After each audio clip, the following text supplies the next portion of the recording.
CherieHanson here. It's been very cold. My cat is angry with me because I won't let him out.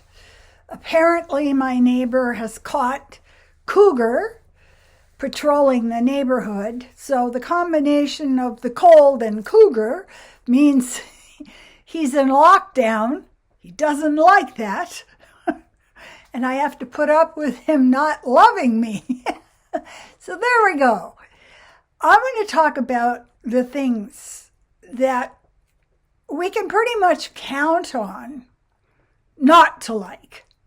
Is that an interesting topic? Does that grab you? We don't like change. And the reason for that is quite simple. We have this very strong urge to not die. And everything you've done in the past that made you not die is something that you want to continue doing.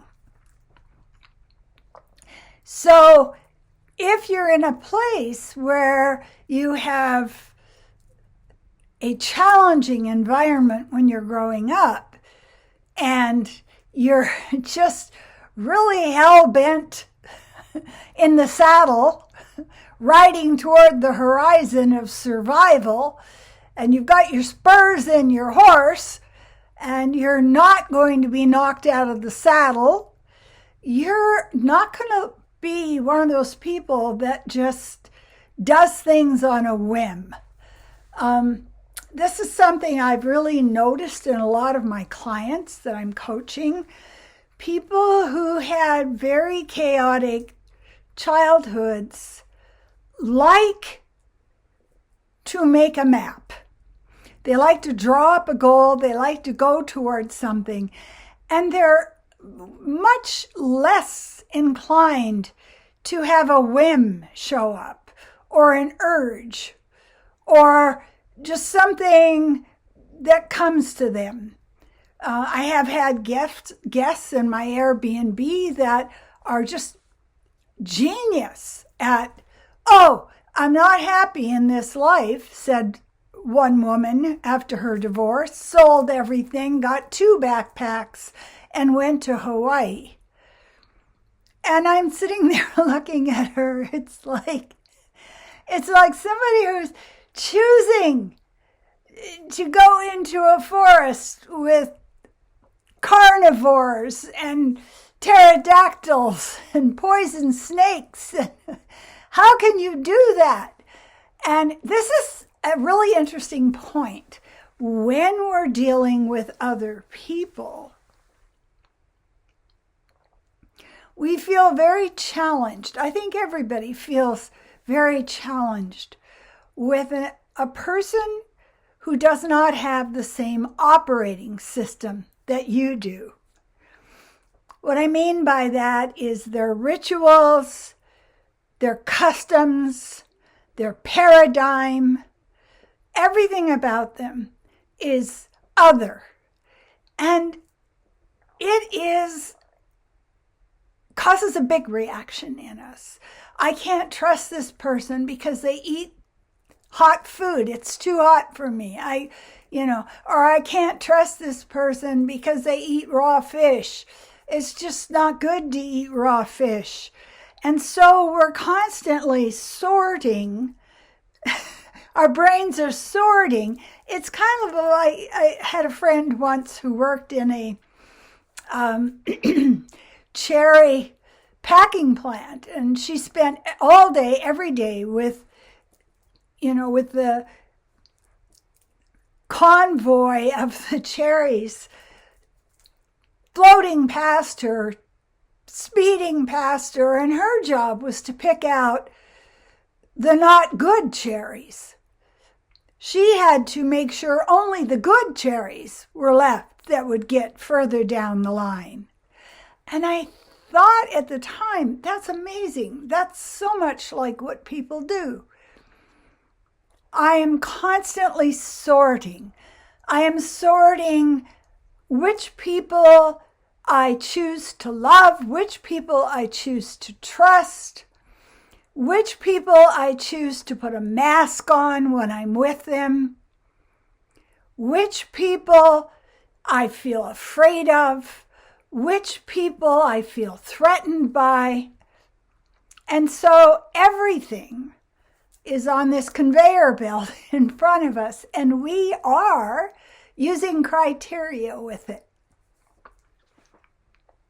A man who had just stayed at my Airbnb for 3 days told me about how he had sold his house, sold his car, gotten all their possessions down to a tiny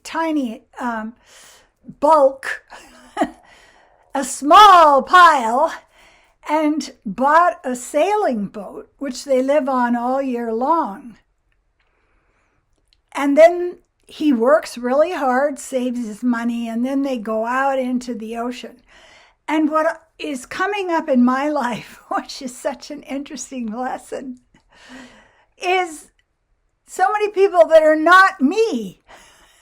You know, it's like, okay, you signed up for a certificate in expansion. I didn't sign up for it. I don't remember it. What if who you think you are, what if allowing your survival mode to drive you to be your end goal? What if consistency and hardwired habits are stopping you from growing? The universe seems to be asking me. And of course, my response is, no, I know better. I always know better. That's so good. You know, this stiff-necked, thick-skulled, stubborn, Scottish, Irish, and throw in some Croatian there, and you've got not a Chinese acrobat circus happening. No, I can't wrap my legs around and feed myself with my toes. I am in a place where everything that's coming in right now is challenging me about who I am. And what's fascinating is kind of like, I say this very often, one of the metaphors I hold on to is if you're having a house inspection, you have an expert that comes in and walks around your physicality, walks around your spirituality, walks around your construct of self, and is just pointing things out. You know, this has to go. It's not working. You need to get a new furnace in. You need to have more filters. You need to just move. You need to start learning how to weave. You know, it's just like anything that comes in when you're in that triggered state is seen as an attack. And I can talk about that. A person who is resisting the message from the universe is asking for it. Just like, no, I hadn't planned that. And I can tell you in my past, the experiences I've had was when I was resisting, I ended up 2 weeks from being dead with cancer.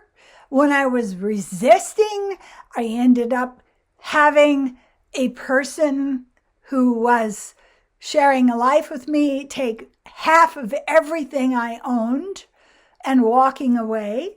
I was resisting my expanded definition of myself constantly. Now, how do I get out of that? Do I say to myself, well, you know, you didn't think of that. That's not your idea. That's not what you set out to build. And then just being stubborn about it. The other way is not to, oh, I saw a picture of Lithuania come up on my Facebook. I have to move there. So, the two extremes, I'm open to anything, just start the new life, or no, that's not what I planned. How do you find that middle way? And in today's world, it's so challenging for us because we don't know what's true.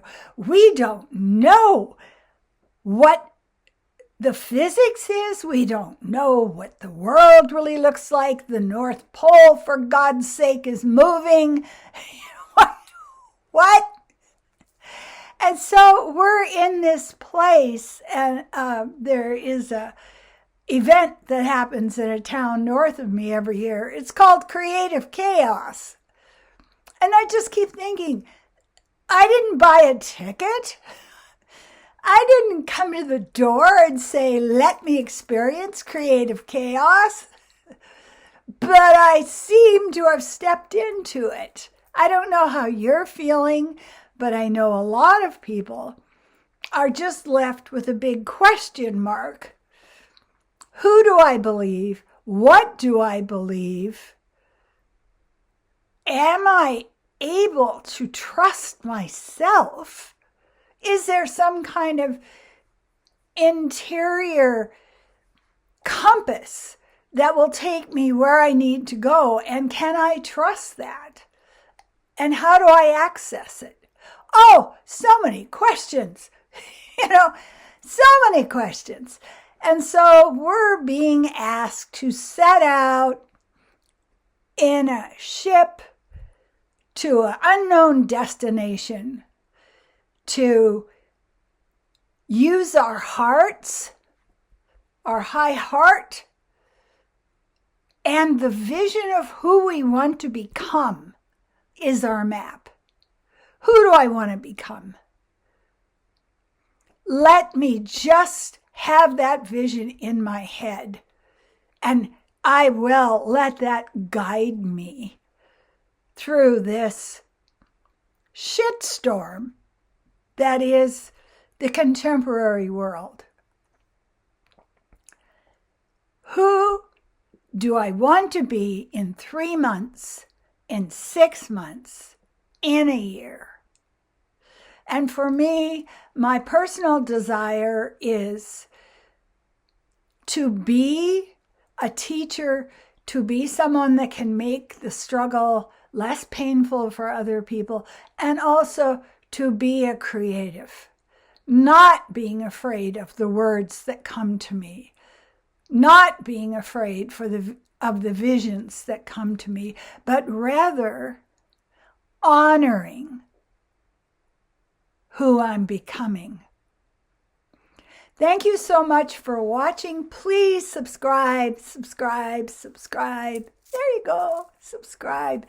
And thumbs up so you can move it up in whatever the magical, fantastical circus of technology is doing. Also, kind comments are always welcome. If you have somebody else that feels stymied by contradictory emotions right now, maybe sharing this video will help. The goal is to become your bigger self. You're more skilled, more self-reliant, more loving. That's the goal. I say, as I always do, thank you so much. I appreciate you.